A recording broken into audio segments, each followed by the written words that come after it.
Hi and welcome to my channel. ఈరోజు ప్రేమ చూసారా? ప్రేమ బట్టి ఇది ఒక సింపుల్ లాజిక్ చెప్పేస్తాను.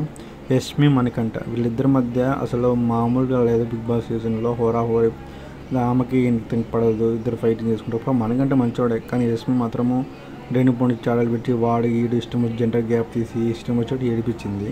ఇప్పుడు వచ్చిన ప్రేమల్లో హౌస్ మేట్స్ నుంచి ఇంట్లో నుంచి లెటర్స్, ఫుడ్ అయిన ఐటమ్స్ వస్తాయి. మీ ఫేవరెట్ కంటెంట్స్ బిగ్ బాస్ అడుగుతారు. ఇప్పుడు నాకు వాడు అసలు నచ్చట్లే అన్న యష్మి ఎందుకు మనకంటే పేరు నాకు నచ్చిన ఫేవరెట్ కంటెంట్ చెప్తుంది చెప్పండి. ఒక చిన్న లాజిక్ మిస్ అయ్యారు. ఆడ ఏమంటే మధ్యాహ్నం చెప్తే ఆల్రెడీ ఒకటి ఎటైనా మనకంటని చెడు చేయాలనే ఉద్దేశంతోనే ప్రీ ప్లాన్గా ఇద్దరు పేరు తీసుకొని కావాల్సిన మనకంటని తీసుకొని మనకంటకి వచ్చిన ఫుడ్ లెటర్స్ తీయకుండా నిఖిల్కి వచ్చిన ఫుడ్ ఇచ్చింది.